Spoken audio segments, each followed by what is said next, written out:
Keep lump sums liquid, safe, and earning tax-free returns. In this episode, I'm going to address the question, what should I invest lump sum money? Now, a lot of people have asked me this question and they're blown away when I share with them how to keep it very liquid, safe, and earn tax-free rates of return to preserve principal. Most people do not understand this and they blow these lump sums they get. So get ready. I'm going to share some insights with you. I'm going to tell you a few stories, and especially if you know of a widow who receives a lump sum or a widower from life insurance or from a lawsuit or from the sale of a business, I don't care where the money's coming from, don't make the following mistakes that I'm going to explain.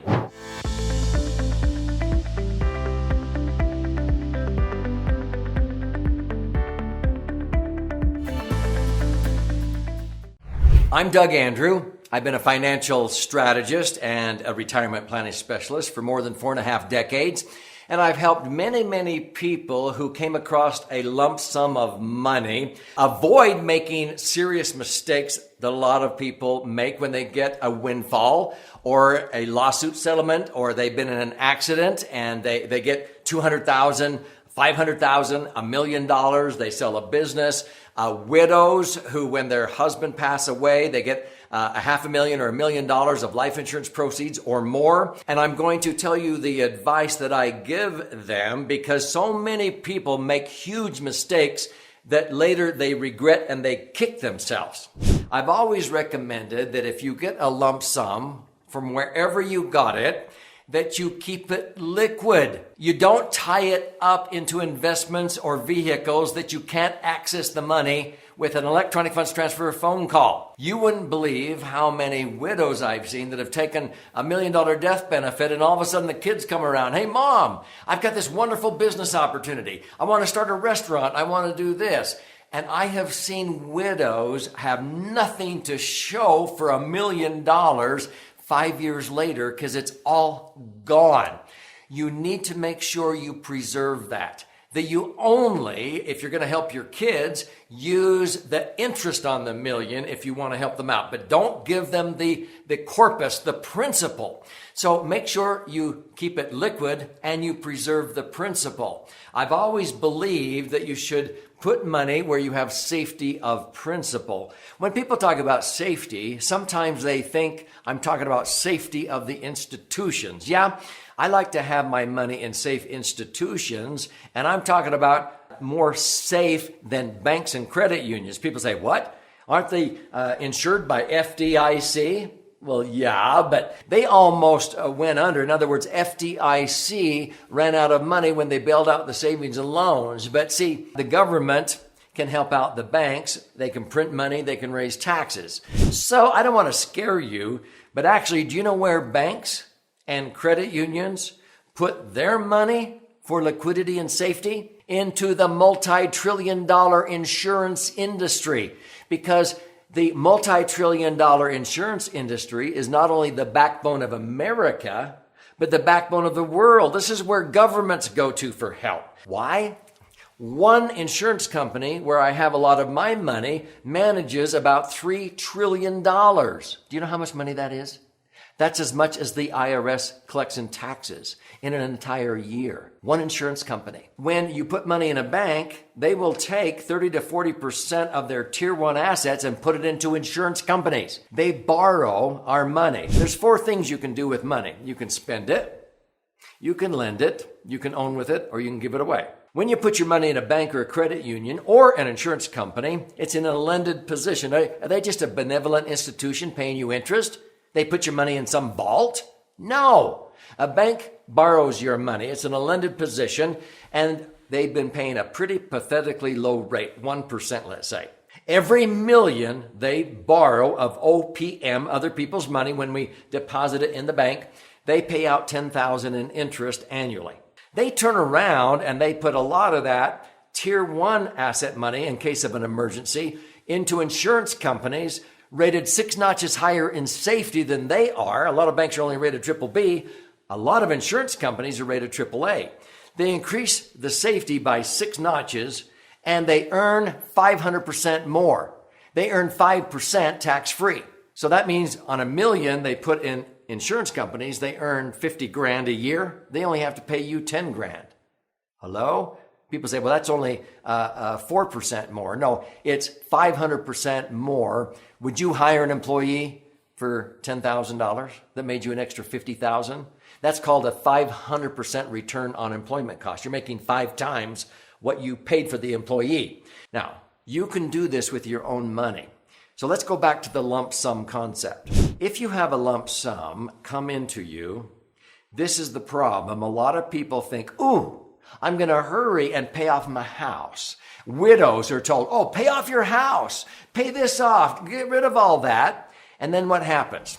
2-3 years later, all of a sudden they go, golly, you know what? I want to start a business. I need some money. So they go to a mortgage company and they go, I want to borrow on my house. And they go, well, show us your income. See, lending institutions don't care that much about your assets. They care about your ability to repay.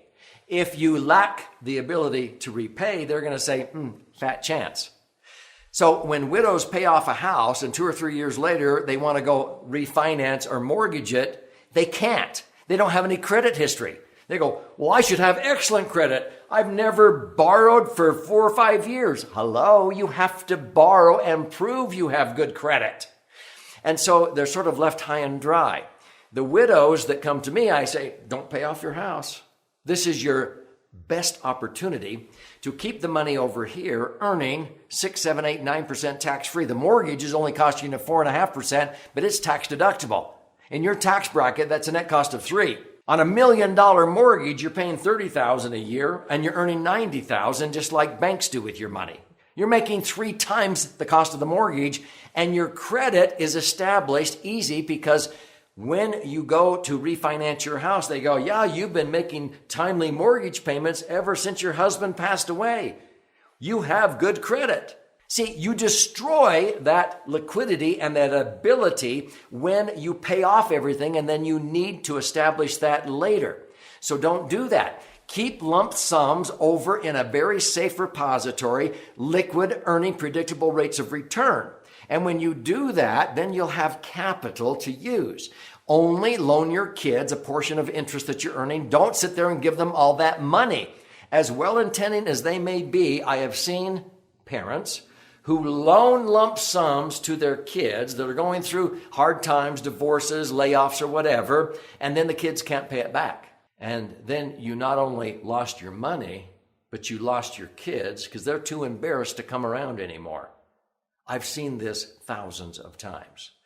If you get a lump sum, make sure you reposition it into something that passes what I call the laser test. What's that? If you know anybody, maybe a widow or somebody who is going to get a lump sum or just got a lump sum, and you're going, oh my heck, they need to hear this. Share this video with them. Subscribe. I have several other educational videos on this channel that talk about this very topic. When I had my own sister-in-law, when my brother was killed in an accident, she got a lump sum of money and she was able to live with dignity by not paying off her house. She was able to pay her mortgage for 20 years out of a portion of the tax-free interest she was earning. If she had paid off the house, she would be destitute right now. She was able to get an income for years. I have another widow, Beverly. She put in $200,000 from a lump sum, a windfall from her business. And she says, I'm not going to touch this for 20 years. Do you know that less than 90 days later, I got a phone call from Beverly? And she said, Doug, I'm in California. I was just in a horrible accident. I'm in the hospital. I need $120,000 of that back. I was able to do that. She called 2 days later. How long is this going to take? I said, well, it's so liquid. Have you checked them? Oh, you're in the hospital still. Oh, my son's at home. He went and looked in the mailbox and there was the $120,000 check. She was so grateful because it was liquid. If she had paid off all of her stuff, there's no way she could have qualified for a loan. Is this making sense? I have another widow, 2 that I can think of. One lost her husband in a drowning accident. The other one in an automobile accident.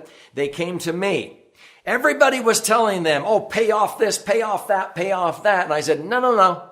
You'll earn interest greater than the cost of that, and you'll maintain your credit. Both of those widows to this day, one still has her $2 million, the other one has her $1.2 million, and it's been 20 years. They would have never had that had they been following everybody else's advice. Oh, pay all that stuff off because you lack liquidity. So, what's laser? I've written a book about it. This is my 11th book. So, laser is an acronym that stands for Liquid Asset Safely Earning Returns. My favorite vehicle passes the liquidity test. See, these are bars: liquidity, safety, rate of return, and tax benefits. In here, I have what is called a laser test. And I can score any investment, any place you tell me where you can put money. I can score it on a scale of 1 to 10, 10 being the best for liquidity. Most investments do not pass liquidity very well. Safety, rate of return, and tax benefits. Usually there's trade-offs. Money in a bank with a drive-up window may be liquid to you. It's actually convenience, not liquidity so much. It may be safe, but the rate of return at 1% is pathetic. You're rowing upstream at the rate of 1 mile an hour while the current of inflation is coming down to 3, 4, 5, and 6. You're going backwards. So rate of return stinks. It's not tax-free. People say, well, my IRA or 401k is tax-deferred. Well, it's not tax-free. There's a big difference. And so you might score only 6 or 7. But over here on rate of return, it can be pretty pathetic if your money's in the market.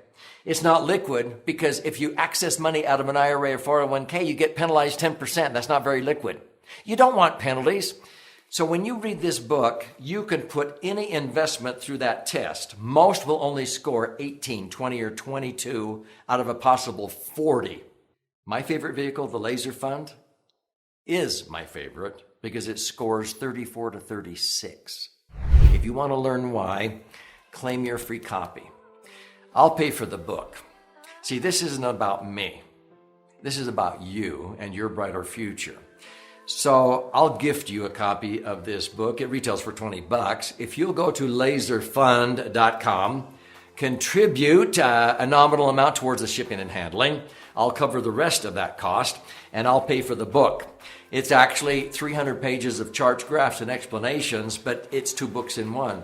This side contains 62 actual client stories of how the Laser Fund is a superior vehicle, not only for retirement, college funding, but if you get a lump sum, it is a godsend. It is the best place to keep lump sum money safe, liquid, earning predictable rates of return, totally tax